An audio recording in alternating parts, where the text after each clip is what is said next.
Halo guys, ketemu lagi sama Ayu. Kali ini Ayu lagi ada di Karanglo, tepatnya tempat produksi tusuk sate. Jadi buat teman-teman yang pengen tahu untuk produksinya, ikut Ayu.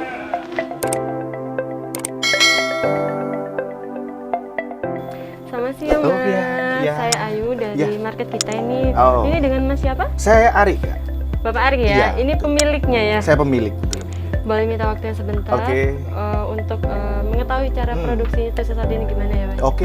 Bisa ditunjukkan sekali? Bisa. Yuk, ayo. Teman-teman kalau mau tahu awal mulanya gimana Mas?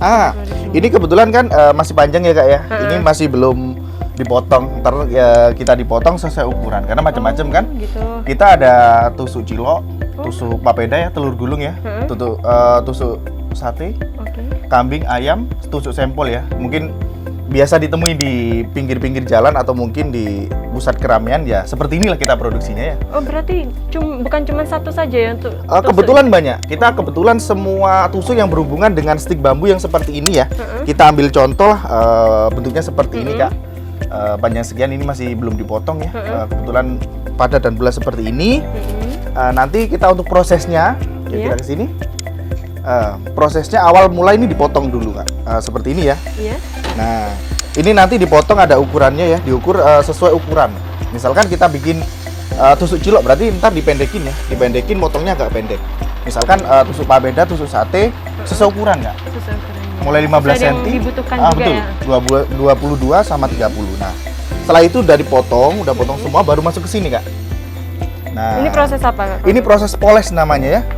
Ini proses poles bisa seperti ini, nanti ini digesek ya. Ini kebetulan untuk tusuk sempol. Berfungsi buat apa ini? Ini untuk menghaluskan.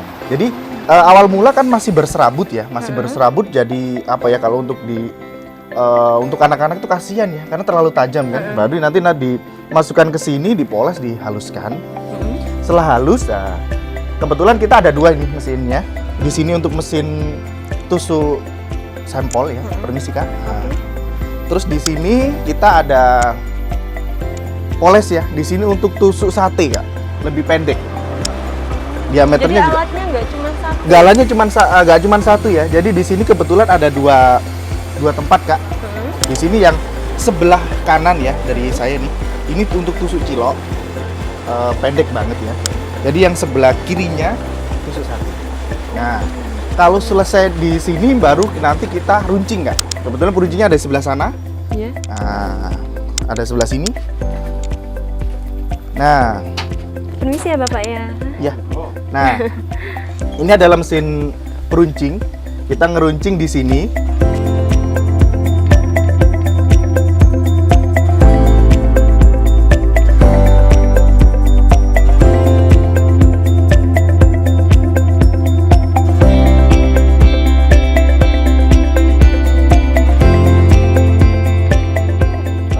Berapa lama? Untuk ini tergantung bahan Kak. Kalau bahannya basah itu biasanya 2-3 jam.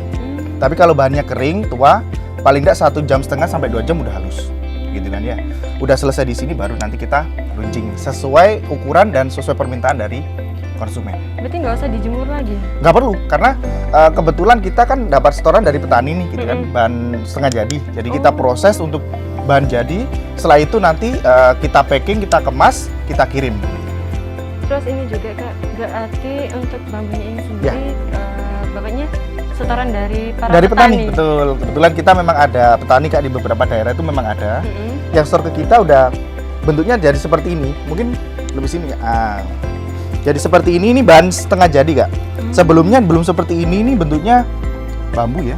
Bambu. Untuk bambunya sendiri apa ada bambu khusus? Bambunya sih semua bambu bisa ya. Yang pasti itu tua. Yang lebih gampang di sini kan nggak, bambu-bambu di sekitar sini kan terbatas Kak. Apalagi kalau di di tempat-tempat yang memang jarang banget bambu, susah. Pasti kita nyarinya di lereng-lereng pegunungan. Itu gitu. Ini usahanya Bapak ini udah berapa lama? Kita jalan udah 3-4 tahun ya. 3-4 tahun sekarang udah kita jalan nih. Gitu. Jadi Bapaknya pemilik pertama berarti ya? Betul. Kebetulan kita di sini pemilik ya. Mulai dari awal, dari proses dan segala macam sampai kita sekarang ngepool ya, ada beberapa petani. Jadi kita bisa join lah sama mereka. Kita bisa bagi-bagi ilmu, bagi-bagi keuntungan juga kan buat mereka gitu. Ya, untuk awal mulanya untuk penjaringan usaha ini butuh Awal- modal berapa? Oh, kalau untuk modal sih lumayan ya Kak ya, karena untuk mesinnya sendiri memang harganya kan cukup lumayan ya. Nah, harganya mulai dari 6 juta sampai 30 jutaan lah ya. Itu setiap item beda-beda Kak. Tergantung kapasitas. Karena kita ngomong untuk ini sendiri kapasitasnya beda-beda kan. Gitu kan. Untuk detail dan segala macam nanti bisa langsung tanya ke saya pribadi karena banyak banget kan. Perlu yang mana nih kita tanyakan gitu. Untuk omsetnya sampai sekarang itu sudah berapa? Untuk omset sekarang sih kita jalan nggak jauh dari 3 sampai 4 ya Kak ya, karena masih posisi pandemik seperti ini. Kalau sebelumnya kita jalan 5 sampai 6 sebelumnya. Cuman sekarang turun, kita ngomong separuh lah Kak. Untuk kesulitan cari bambunya sendiri itu apa? Ada waktunya? Kalau kesulitan sih yang pasti curah ya, hujan ya. Karena ngambilnya juga di lereng-lereng gunung, posisi dari petani ya. Itu dari cerita mereka. Dan kesulitannya itu pasti gitu, pas lagi hujan atau mungkin pas lagi permisi Kak longsor, itu pasti sudah repot banget kan. Dan ini saya juga mau tanya Pak, untuk petaninya sendiri, ini apa sudah berapa banyak Pak untuk yang menyetor? Untuk saat ini kita petani total ada 34 jalan ya Kak ya. Karena setiap bulan biasanya ada nih kita proses baru untuk kita kebetulan dalam waktu dekat ini mau kita bikin kampung stik bambu Kak, terutama di desa ini ya. Kebetulan kemarin udah lobby teman-teman dari teman-teman dewan juga dan dinas-dinas yang terkait, kita memang mau bikin kampung stik bambu di sini. Ya semoga segera terrealisasi. Seperti itu. Ya. Ini Pak, kita juga mau tahu nih biar teman-teman di rumah biar tahu prosesnya kayak gimana. Bisa ditunjukkan? Bisa. Oke Kak. Ntar lagi ini proses dari awal. Jadi buat bahan setengah jadi ini, Pak Erik sendiri dapat dari para petani yang ada sekitar di sini. Untuk proses setelah barang setengah jadi ini, langsung diproses ke pemotongan. Untuk pemotongannya ini sendiri itu nggak satu ukuran aja ya buat teman-teman ya. Ini teksturnya kalau sudah dipotong, teman-teman bisa lihat. Terus setelah dipotong, ini kan masih kasar, jadi harus perlu proses penghalusan. Setelah dipotong langsung ke proses penghalusan di sini. Itu menggunakan alat ini yang kapasitasnya sampai 50 ke atas. Jadi setelah dihaluskan, bentuknya seperti ini. Teman-teman bisa lihat teksturnya itu lebih halus ya. Dan setelah proses penghalusan ini, karena ini tusuknya tuh nggak cuma satu jenis saja, bukan tusuk sate saja, tapi banyak banget jenisnya. Di sini juga ada, di sebelah sana juga ada alat, jadi teman-teman bisa ikut aku. Nah, di sini juga ada alat yang khusus buat tusuk kayak pentol gitu karena ukurannya lebih kecil. Ini ada dua tempat. Teman-teman bisa lihat. Sini kapasitasnya tuh di atas 70. Nah, di sini sudah halus ya. Bentuknya tuh udah halus.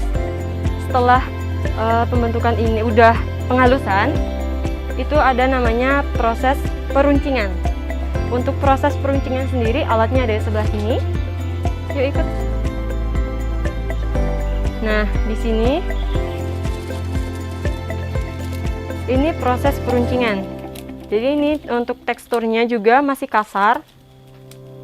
Perlu proses penghalusan lagi setelah peruncingan ini. Kalau sudah proses peruncingan, lanjut ke proses packing. Jadi buat teman-teman yang pengen tahu lebih jelas bisa langsung komen di bawah.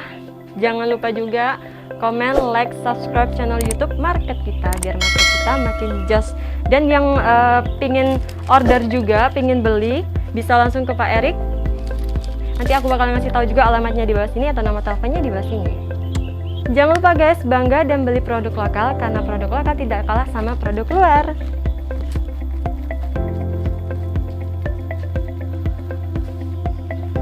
Terima kasih ya Bapak ya atas informasinya. Terima kasih. Semoga usaha panjenengan makin laris dan makin Terima sukses kasih. ke depannya. Terima kasih. Terima kasih ya Pak ya. Terima kasih. Mari Pak. Mari. Terima kasih.